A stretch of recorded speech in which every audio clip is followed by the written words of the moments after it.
जय हिंद दोस्तों, आज के टॉप डिफेंस समाचार हैं। भारतीय वायुसेना को इस महीने 97 तेजस मार्क 1A के लिए मंजूरी मिलेगी। भारत की स्वदेशी तारा अब परीक्षण के लिए पूरी तरीके से तैयार है। ताइवान की पहली पनडुब्बी निर्माण में कई भारतीयों का हाथ है। भारतीय नौसेना अब पनडुब्बियों की क्षमता को बढ़ाने के लिए अनमैन्ड अंडर वाटर व्हीकल्स को शामिल करेगी। बढ़ते पहले डिफेंस अपडेट की तरफ। दोस्तों, भारत के द्वारा निर्मित की गई तारा यानी कि टैक्टिकल एडवांस रेंज एगुमेंटेशन, जो कि एक नया हथियार है जिसे डीआरडीओ ने तैयार किया है। बता दें कि 2022 में रिपब्लिक डे में इसे प्रदर्शित किया गया था और ये एडवांस प्रिसीजन स्ट्राइक हथियार है जिसे कि दुश्मनों के ग्राउंड टारगेट्स को खत्म करने के लिए बनाया गया है। दोस्तों, आपको बता दें कि तारा कुछ हद तक स्पाइस 1000 से मिलती जुलती है, जो कि इजराइल के द्वारा निर्मित है। दोनों का एक जैसा स्ट्रक्चर, डिजाइन और फंक्शंस है। तारा भारत की देशी स्पाइस और प्रिसीजन गाइडेंस किट होगी। बता दें कि तारा कई वेरिएंट्स में आएगी। तारा 250, तारा 450, तारा 500। ये 250 किलोग्राम, 450 किलोग्राम और 500 किलोग्राम की बम बॉडी होगी। बम बॉडी के भी 2 वेरिएंट्स होंगे, जिसमें जनरल पर्पस बम होंगे और हाई स्पीड लो ड्रैग HSLD बॉम्ब्स होंगे। और इन बॉम्ब्स को डीआरडीओ तैयार कर चुका है और इनमें से कई बॉम्ब्स को इंडियन एयरफोर्स के फाइटर जेट्स में इंटीग्रेट किया जा चुका है। तारा में इसके एरोडायनेमिक कंट्रोल के लिए एक्चुएटेड फिन्स होंगे इसके रेयर में और इसकी स्पीड 640 से 1200 किलोमीटर प्रति घंटा होगी।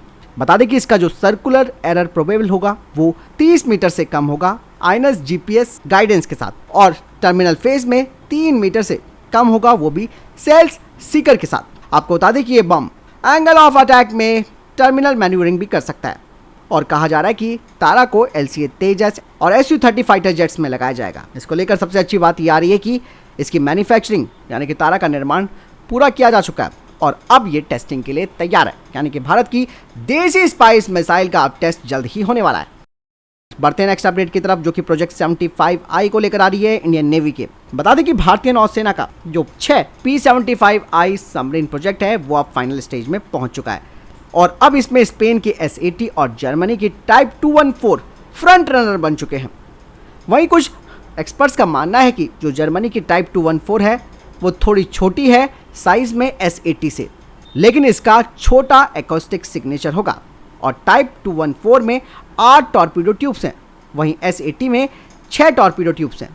टाइप 214 की अगर बात की जाए तो इसमें टॉर्पीडो काउंटर मेजर सिस्टम्स है और इसका एडवांस सोनार टेक्नोलॉजी इसकी डिटेक्शन क्षमता को बढ़ाता है। हालांकि ये भारतीय नौसेना पर निर्भर करता है कि वो S-80 और टाइप 214 में से किसको फाइनलाइज करती है। चलिए बढ़ते हैं नेक्स्ट अपडेट की तरफ। दोस्तों, भारत ने आखिरकार अपने लाइट टैंक प्रोजेक्ट, जिसके तहत जोरावर टैंक बनाया जा रहा है, उसके लिए अमेरिकी कंपनी को सेलेक्ट कर लिया है एडवांस कॉम्बैट टैक्टिकल इंजन के लिए। और इस लाइट टैंक को आप सब जानते हैं कि डीआरडीओ और लार्सन एंड टूब्रो तैयार कर रहे हैं। दरअसल इससे पहले इसमें जर्मनी कंपनी का MTU इंजन लगाया जाना था, लेकिन समय पर इस इंजन की उन्होंने सप्लाई नहीं की, जिसकी वजह से ये जो मुद्दा था वो कूटनीतिक स्तर पर भी पहुंच गया और फाइनली तब भारत ने अमेरिकन कंपनी को इसके लिए चुन लिया। लार्सन एंड टूब्रो और डीआरडीओ का ये पहला प्रोटोटाइप 2024 में रोल आउट होगा, वो भी फरवरी के महीने में, और कुल 59 टैंक्स वो बनाएंगे और बाकी के 295 टैंक्स प्राइवेट सेक्टर की फर्म्स बनाएंगी, वो भी बिडिंग प्रोसेस के बाद। और ये ऑर्डर कम से कम 600 टैंक्स तक जा सकता है, यानी कि 600 जोरावर लाइट टैंक्स को भारत तैयार करेगा।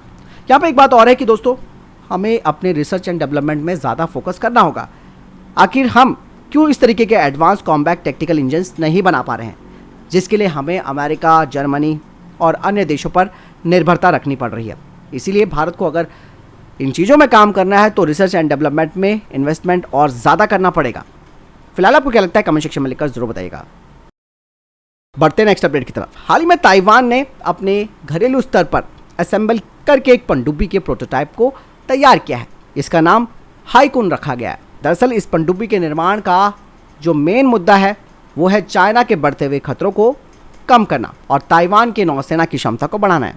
और हाल ही में ताइवान के शिप बिल्डर CSBC कॉर्प ने अपने डॉकयार्ड में पनडुब्बी का पहला समुद्री परीक्षण भी किया। अब इस बारे में एक और खुलासा हो रहा है कि इस पनडुब्बी को बनाने में भारतीयों का हाथ हो सकता है।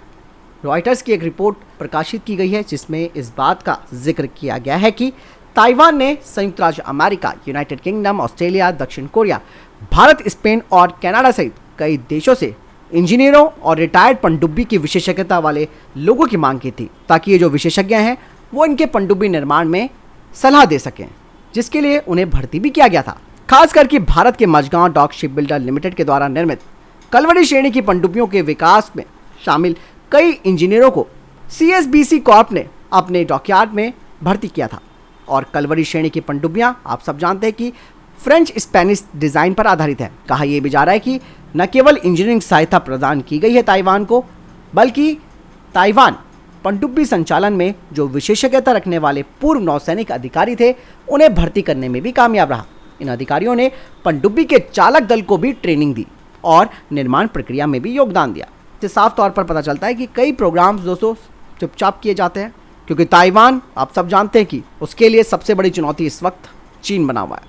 ऐसे में कई देश उसकी मदद भी कर रहे हैं। बढ़ते हैं नेक्स्ट अपडेट की तरफ। इंडियन एयरफोर्स अब 97 अतिरिक्त तेजस मार्क 1A फाइटर जेट के संभावित अधिग्रहण के लिए महत्वपूर्ण कदम उठाने के लिए तैयार है, ताकि भारतीय वायुसेना अपनी क्षमताओं को बढ़ा सके और अपनी एयर सुपीरियरिटी को बनाए रखे। आपको बता दें कि इंडियन एयरफोर्स इस महीने के अंत में इन अतिरिक्त फाइटर जेट्स की खरीद के लिए DAC से मंजूरी लेने के लिए फाइनल फाइल को आगे बढ़ाएगी। और पिछले हफ्ते भारतीय वायुसेना प्रमुख विक्रम चौधरी जी ने 97 और तेजस मार्क 1A फाइटर जेट के अधिग्रहण के लिए मंजूरी लेने के वायुसेना के इरादे का भी खुलासा किया। कहा जा रहा है कि इस साल के अंत तक इन अतिरिक्त विमानों का सौदा पूरा करना है, जिनकी अनुमानित लागत 60,000 करोड़ रुपए होगी। बढ़ते नेक्स्ट अपडेट की तरफ। भारतीय नौसेना अब अपनी क्षमताओं को और ज्यादा मजबूत बनाने पर काम कर रही है। इसीलिए अब नौसेना अपने सबमरीन फ्लीट यानी कि पनडुब्बी बेड़े में मानव रहित अंडर वाटर वाहन, जिन्हें कि unmanned under water vehicle UUV कहा जाता है, उन्हें शामिल करने की योजना बना रही है। और ये UUV अलग अलग तरीके से पानी के नीचे ऑपरेशन करने में महत्वपूर्ण भूमिका निभाएंगे, जिससे कि भारतीय नौसेना की जो एडवांस क्षमता है वो बढ़ेगी। आपको बता दें कि ये जो UUV हैं वो एंटी सबमरीन वॉरफेयर में भी भूमिका निभाएंगे, जिससे कि भारतीय नौसेना की दुश्मनों की पनडुब्बियों का पता लगाने और ट्रैक करने की क्षमता बढ़ जाएगी। इसके अलावा इनका इस्तेमाल एंटी सबमरीन वॉरफेयर ट्रेनिंग में भी किया जाएगा, यानी कि खतरों का अनुकरण करके किस तरीके से रणनीति बनानी है और ट्रेनिंग देनी है, वो भी इनके द्वारा किया जा सकता है। और ये जो UUV होंगे वो एंटी सबमरीन एक्सरसाइज के लिए मोबाइल टारगेट के रूप में काम कर सकते हैं, जो कि एंटी सबमरीन स्ट्रैटेजी के विकास में सहायता करते हैं। स्पेशलाइज्ड सेंसर्स और उपकरणों से लैस ये UUV पानी के नीचे की माइंस का पता लगा सकते हैं और उन्हें निष्क्रिय कर सकते हैं। और यही नहीं दोस्तों, ये UUV रक्षात्मक रूप से माइंस को बिछा भी सकते हैं, ताकि दुश्मन के लिए बाधाएं पैदा की जा सके। और ये UUV इलेक्ट्रॉनिक खुफिया जानकारी इकट्ठा कर सकते हैं और दुश्मन के कम्युनिकेशन को बाधित कर सकते हैं। और साथ ही ये इलेक्ट्रॉनिक वॉरफेयर ऑपरेशन में हेल्प भी कर सकते हैं। खास बात जो इन UUV की होगी, यानी कि अनमैन्ड अंडर वाटर व्हीकल की, वो ये होगी कि ये पनडुब्बियों से लॉन्च किए जा सकते हैं और इन्हें रिकवर भी किया जा सकता है पनडुब्बी के ही द्वारा। चलिए बढ़ते हैं नेक्स्ट अपडेट की तरफ। भारत सरकार ने लैंड पोर्ट्स पर यानी कि भूमि बंदरगाहों पर विकिरण जांच उपकरण लगाने की तैयारी की है, जिसके लिए बाकायदा अमेरिका सहित कुछ विदेशी एजेंसियों की सहायता ली जा सकती है। परमाणु उपकरण बनाने में इसके संभावित उपयोग के लिए रेडियोधर्मी सामग्री की तस्करी की जांच करने के लिए जल्द ही 8 लैंड पोर्ट्स पर RDI स्थापित किए जाएंगे। RDI को अटारी, जो कि पाकिस्तान सीमा पर है, पेट्रोपोल, अगरतला, डावकी, सुतारकंडी, ये सभी बांग्लादेश सीमा पर है। इसके अलावा रक्सौल और जोगनबनी, जो कि नेपाल बॉर्डर के पास है, और मुरह, जो कि म्यांमार के पास है, इन सब में इंटीग्रेटेड चेक पोस्ट और विकिरण जांच उपकरण लगाए जाएंगे।